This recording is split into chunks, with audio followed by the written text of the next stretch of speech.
Hello, beautiful people, and welcome. Hi. To the worst enemy in the game, new Stygian Onslaught has dropped. It's time to talk about the great experience that I, and I assume you, have had with it. Give some tips for people that are struggling to know what to use where. So, what do we have in the Stygian Onslaught? We're honestly going to start with the two, most straightforward ones. We have the Veteran Frost Operative Blood-Soaked Blade. The Fatui Operative. This enemy isn't really complicated. It's just a bit annoying to fight. It doesn't really have any major team building challenges. The way that the enemy works is at the start of the fight, and then one or two more times, depending on how quickly you deal with it, it will shield up, and that shield is a white shield. So white shields are just shields that are just HP shields, but melt and vape reactions do not get their damage multiplied by 2 against white shields, and you can't proc things that have a trigger condition of doing damage. So no Favonius, no Sack, no Raiden skill. Its white shield is the equivalent of about 1/5 of its HP, and when you destroy the white shield, it loses about 1/5 of its HP. So rather than thinking of it as a shield, you can kind of just think of it as a phase, because it's not really a shield. It doesn't have more HP because of the shield. Anyways, while it's shielded, it's gonna have two major gimmicks. One, it applies Bond of Life to you, and a lot of Bond of Life. That means that characters that can use Bond of Life, like Arlecchino, are very happy, and characters that require healing, like Farina, are very unhappy. The second major gimmick is what happens at the beginning of the fight, and at the beginning of every shield phase. So when it shields up, it'll charge up its special attack. Here's what the special attack does. So it starts, it shields up, it charges up its special attack, targets you, and then she does a 3-hit combo like this. For this special attack, it is very important to dodge it, because using the special attack, look at its HP bar, consumes HP, but getting hit by it heals it back up. On top of that, if you get hit by it, you'll get affected by the, I don't know what it's called, but the special Bond of Life effect that just showed up here. That's basically a bleed. And we now take damage over time until we either get rid of the Bond of Life, which is impossible during the shield, and honestly, pretty difficult even outside of the shield because it's a lot of Bond of Life for anyone except Arlecchino and Chlorine, or you die. Dodging those first 3 hits means that the HP it consumed is gone permanently and you don't get affected by this effect, even if you get hit afterwards. The most annoying thing about this fight isn't really any of the actual mechanics. It's the fact that this operative dashes way past you on a lot of its attacks. And so most of the time it'll find itself on a wall. And Genshin Impact gameplay next to a wall is unpleasant, because if you swap from a short character to a tall character too close to a wall, the hitbox won't let you, and it's gonna be like, no, you're not allowed to swap actually. But it's not just swap, there's a lot of actions that just get really annoying right next to walls. It doesn't really deal a lot of damage, so as long as you dodge the 3-hit combo at the beginning, right, let's show it again. And it's pretty easy to dodge the first one if you just run away. You don't really have to iframe it.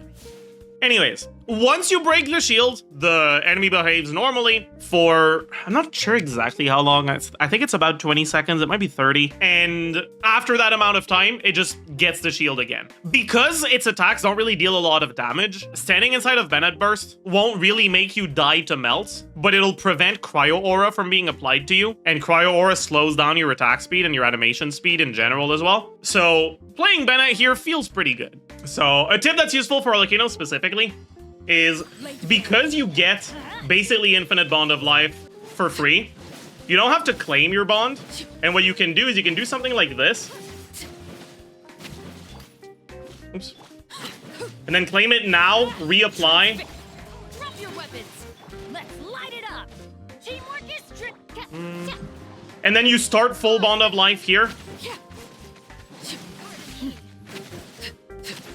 And you can claim it again and start and be at 200 Bond of Life again. And you can basically be at 150 plus average Bond of Life, even outside of the shield phase. But yeah, unfortunately, Chlorine doesn't benefit as much from the Bond of Life as Arlecchino does. Chlorine gets ever so slightly better. Arlecchino gets significantly stronger. This is a boss that is made for Arlecchino. Arlecchino, I'd say, is probably the best character against it. Actually competitive with Mawika and stuff like that. I wouldn't say she's that far above, though. Other than that, what can't you play here? You can't do any team that relies on Farina. You won't get any fanfare because you won't heal. Any team that relies on vape or melt reactions as a major part of the team DPS, you won't get against the shield. You can do Hyper Bloom. You can do Taser. You can brute force with Skirk, but this enemy has high crowd resistance, so it's more difficult. And you can't use Farina, so the Skirk teams are also worse in general. I'd say if you want to brute force something with Skirk, there's another boss that's better for that. And so, let's talk about that other boss. Battle-hardened Lightkeeper, Morning Echoes. I'm gonna be calling this guy Sigurd because that's his name in the quest. This guy is not as bad as the default Wild Hunt enemies in terms of shilling Nod Cry stuff. The reason for that is because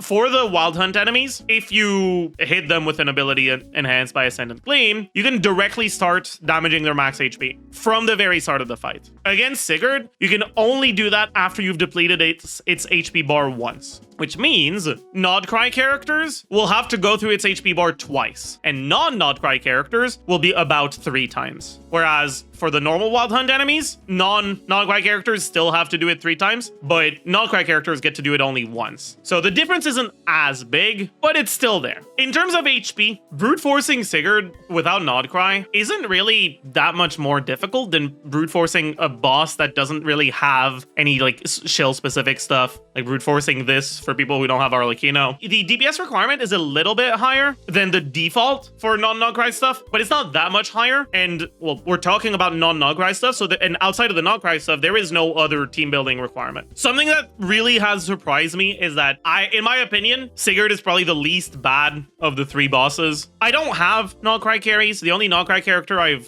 gone for so far is Llama, and for Sigurd, I've just been doing normal teams. I've just been using like the whatever DPS check units I have left once I've filled out the other teams. When it comes to more specific mechanics for Sigurd, something I've talked about in my Abyss video when I was talking about the Wild Hunt enemies, but I want to mention again for this. If you have any sort of front-loaded damage, any sort of like large amounts of damage concentrated in a short period of time, ideally, you want to set up his phases so that you deplete its current HP and make it enter the phase where you can start damaging its max HP right before your big hits. So let's show that with Skirk.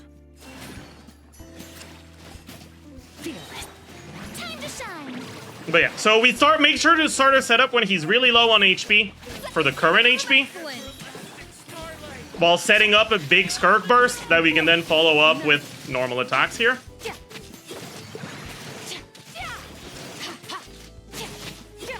And we get to skip a very good amount of the HP bar by doing this.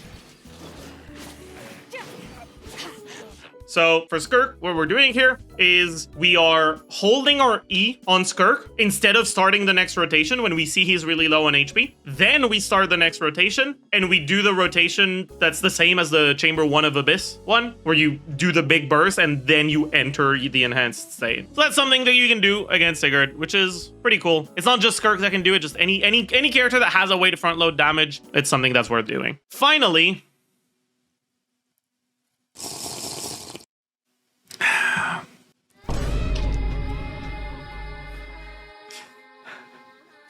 yeah, this one's not very fun.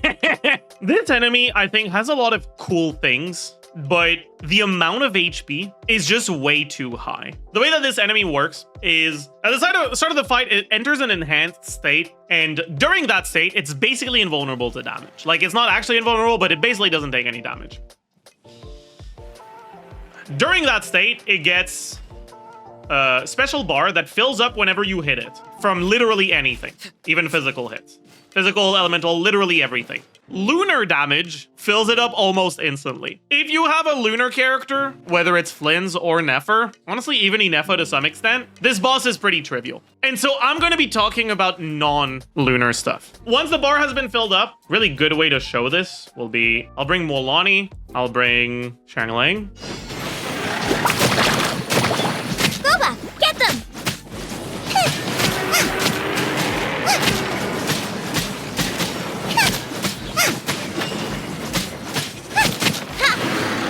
Carving waves! Once it fills up, it gets immunity and permanent aura of whatever element did the most damage, not the most amount of hits. That's why I was using Mulanni here. I vaped one Mulanni chomp, and it was enough to out damage all the normal attacks and Guoba. And because Mulanni did the most damage, it gained electro immunity and permanent aura. There are, I suppose, 3 main ways of interacting with this. The first way is to just play whatever team you're normally using and slowing down your setups so that, for example, if you're using a Maoika team, right, you do something like Maoika, Bennett, Shilonen, Citlali, not hitting the enemy with too much pyro, trying to just get through it with Citlali, normal attacks, Shilonen normal attacks, whatever. Suffer the wrath of the flea. This is the first way, but the biggest problem with this is that it tends to just be real slow. All right, we're like 30 seconds into the fight. We're not even there yet. Oops. Show no mercy. It takes us 40 seconds to get through. That's not good. There are some teams that can do it a little bit more quickly, right? Lali's not the best at filling this up. And you could also be using Sac Frag to make that a bit faster, but it's still not ideal. And that's the first thing you can do. If your characters are omega well invested, you might be fine doing something like this, but for the sake of understanding good strategy, this isn't something you should do. The second thing you can do is adjust your team to try to fill it up as quickly as possible, no matter what element, but have 1 or 2 like big hits of the element you want. So, for example, you can do something with like Mulanni. I hope my builds aren't too sus. They might be real sus though. Burn it down. All right, make sure that we have full fighting spirit on Maoika when we burst.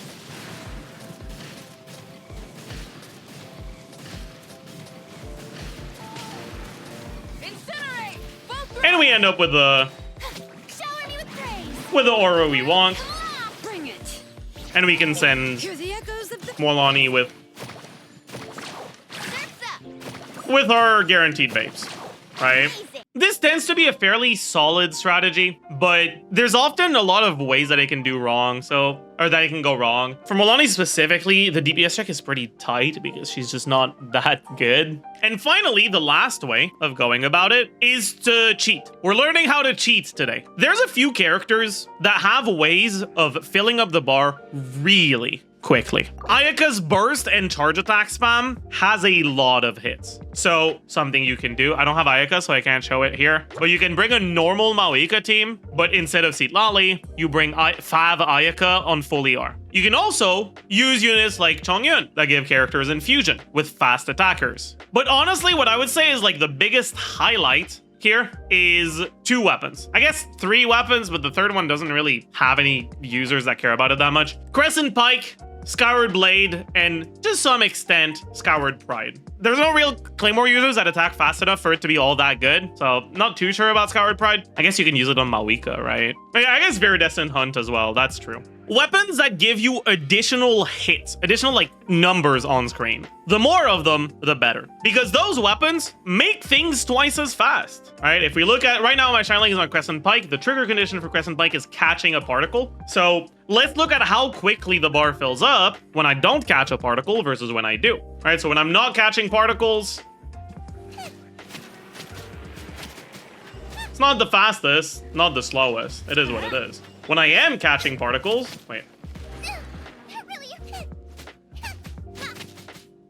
You can see it's a lot faster. Now, potential upsides and downsides here. 1, you can now start getting physical as your main source of damage. What happens if you get physical? Nothing. It doesn't get immunity to physical damage. It just doesn't gain the aura. You basically bypass the whole mechanic. If you're using a team that requires or that is reliant on multiple different characters dealing their damage types, that's what you want. But if you're using a team that is trying to get a permanent aura of a useful element, like a melt team, for example, you actively don't want that. So you have to make sure that your cryo damage is out damaging your physical damage. There's a few things you can do for this, right? You can bring Chongyun with Crescent Pike. That's one of the things I've actually liked a decent amount. Bringing Chongyun plus Crescent Pike. You can do Skyward Blade Skirk if you have Skyward Blade, and she gets through it pretty quickly. Although using Skirk here feels a little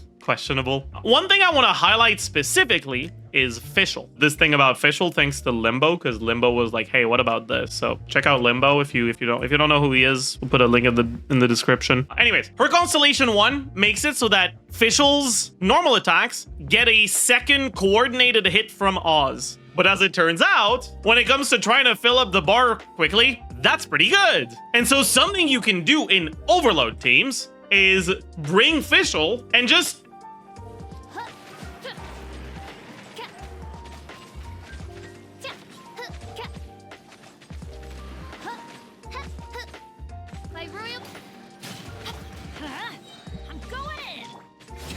shred through this shit. You end up without an elemental immunity. You can also, if you have enough damage on your chevreurs, try to get your chevreurs' damage to be bigger than your physical damage as a way to get a permanent pyro infusion without a pyro on the team other than chevreurs for a full electro team with Fischl. You might need to build chevreurs for damage if you want to do this though. But if you build a like full damage chevreurs with a bunch of ER, you still get about 20% attack from her passive instead of 40, but you get to bring Fischl here on an electro team for overload. That's another thing you can do. Another thing you can do is you can just abuse a few very obscure characters that have a lot of hits that I think people very often tend to forget about. So if we want to get a melt team, you can bring Animo MC. And Animo MC with Sack Sword fills up, honestly, about 2/3 of the bar from 2 skills. Show no mercy. And you can get through it pretty quickly. Obviously, though, here, if you're bringing an Animo unit, they won't be able to get VV, but that's another thing you can do. What I've preferred doing for these Pyro carries and Melt teams has most of the time been bringing Xiangling on Crescent Pike with Chongyun. It doesn't have to be Chongyun. You can bring a character like Escoffier or even Citlali, for example. As long as your cryo damage is outpacing your physical damage, you'll be fine. But I actually really like Chongyun here because the cooldown reduction just makes the Maoika bursts line up very, very well with the amount of time that you have against Herra before it does the mechanic again, which, by the way, it does the mechanic a second time into the fight after about a minute. I'm not a huge fan of bringing Citlali here because I feel like it's hard to make Citlali out damage the Crescent Pike. And one of the nice things about Chongyun is that you also get less physical damage because those physical hits from the normal attacks themselves are replaced with cryo. A touch of frost.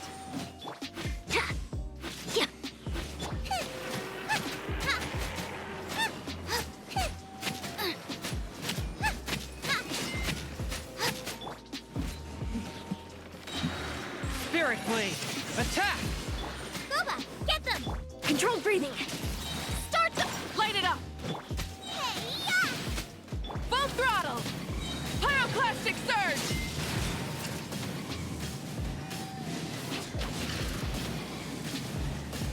What am I doing, man? Nice and spicy! Forth, my blade, from whence you came. On my... Oh, well, that's not good. Blazing sun!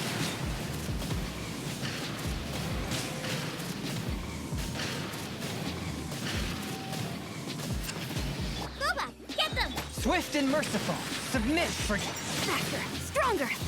Start them! Eat this! What am I doing? Now I'm gonna have Pyronado going during the thing.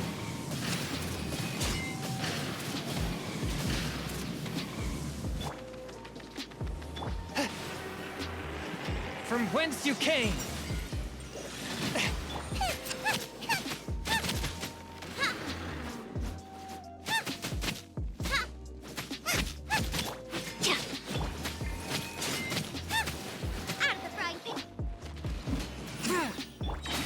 Let's...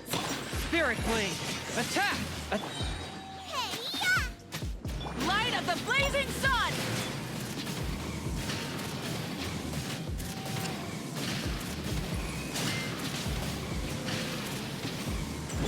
Nice and spicy! One with my blood. Controlled breathing! From whence you came. Pyroclastic This surge! isn't gonna be enough. Oh no, it was enough. Okay, there you go. Honestly though, because of the way that the breakpoints are, it's difficult to get 3 full rotations on Mawika, so characters with more flexible rotations tend to feel a lot better to play. And I've actually had better results playing Arlecchino over Mawika in these teams, both in Overload teams and in Melt teams. Arlecchino owners rejoice, this Stygian Onslaught is for you. People that didn't have Arlecchino and that didn't go for any of the new Nalcry characters, get ready to reset until Witsith RNG doesn't f you over with Molani, I guess. Another thing I wanted to mention here is a few of the characters that are generally not really viable or not really seen too much in Melt teams because their application is too fast, so they can't be sustainably reacting. For example, Lenny, and to some extent Hu Tao, I suppose, can be played in Mel teams against the Herra and are pretty solid. My pathetic Lenny gameplay actually got it clear with Lenny. But yeah, that's pretty much it for the video on the Stygian Onslaught. Herra has really cool mechanics, but the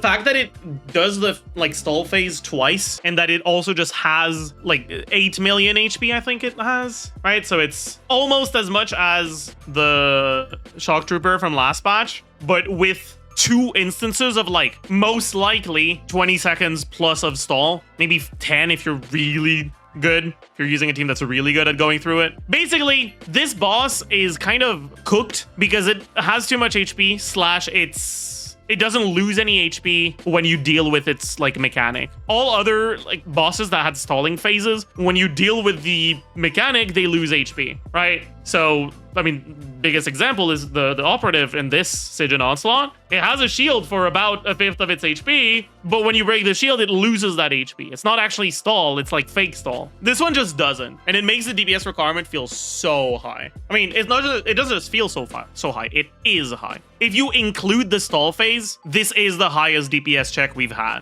It's really bad. Anyways, as usual, hope you enjoyed, hope you learned a thing or two, and I will see you guys in the next one. Bye, YouTube.